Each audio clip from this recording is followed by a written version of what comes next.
This is a story about a world obsessed with stuff. It's a story about a system in crisis. We're trashing the planet, we're trashing each other, and we're not even having fun.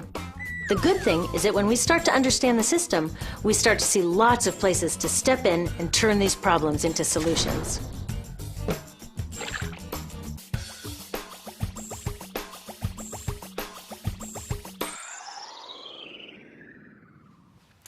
One of the problems with trying to use less stuff is that sometimes we feel like we really need it. What if you live in a city like, say, Cleveland, and you want a glass of water? Are you going to take your chances and get it from the city tap? Or should you reach for a bottle of water that comes from the pristine rainforest of Fiji? Well, Fiji brand water thought the answer to this question was obvious, so they built a whole ad campaign around it. It turned out to be one of the dumbest moves in advertising history. You see, the city of Cleveland didn't like being the butt of Fiji's jokes, so they did some tests, and guess what? These tests showed a glass of Fiji water is lower quality, it loses taste tests against Cleveland Tap, and costs thousands of times more. This story is typical of what happens when you test bottled water against tap water. Is it cleaner? Sometimes, sometimes not. In many ways, bottled water is less regulated than tap. Is it tastier? In taste tests across the country, people consistently choose tap over bottled water. These bottled water companies say they're just meeting consumer demand.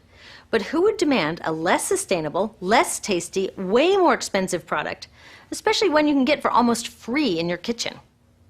Bottled water costs about 2,000 times more than tap water. Can you imagine paying 2,000 times the price of anything else? How about a $10,000 sandwich? Yet people in the US buy more than 500 million bottles of water every week.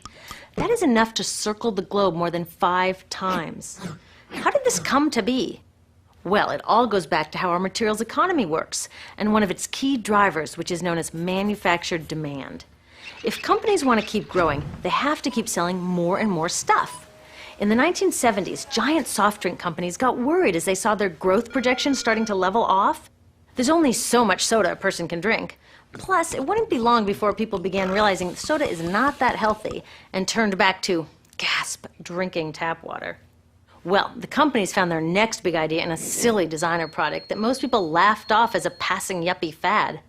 Water is free, people said back then. What will they sell us next? Air? So how do you get people to buy this fringe product? Simple. You manufacture demand. How do you do that? Well, imagine you're in charge of a bottled water company.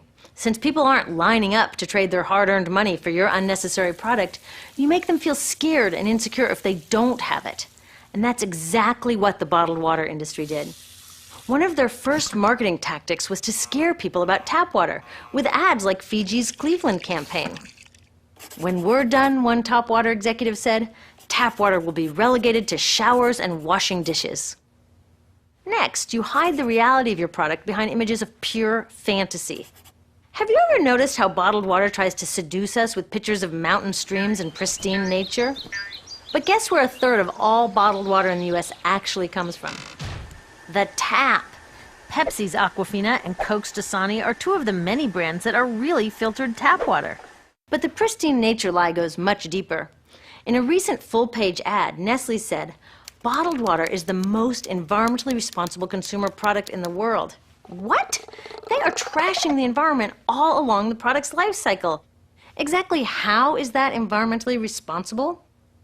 The problems start here with extraction and production, where oil is used to make water bottles. Each year, making the plastic water bottles used in the US takes enough oil and energy to fuel 1 million cars.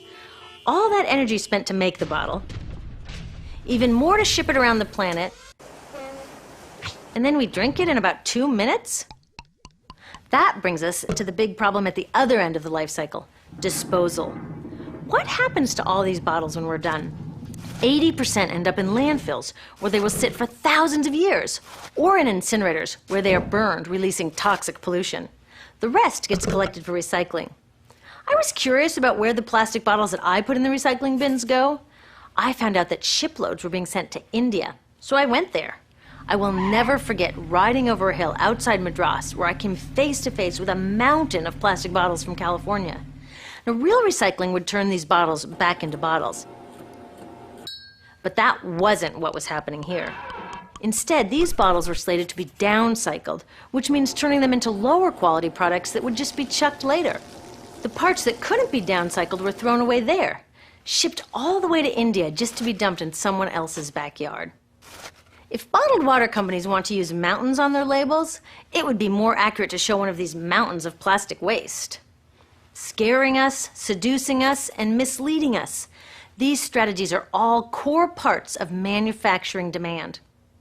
Once they've manufactured all this demand, creating a new multi-billion-dollar market, they defend it by beating out the competition. But in this case, the competition is our basic human right to clean, safe drinking water. Pepsi's vice chairman publicly said, "The biggest enemy is tap water." They want us to think it's dirty and bottled water is the best alternative.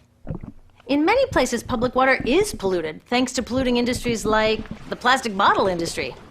And these bottled water guys are all too happy to offer their expensive solutions, which keep us hooked on their products. It is time we took back the tap. That starts with making a personal commitment to not buy or drink bottled water unless the water in your community is truly unhealthy.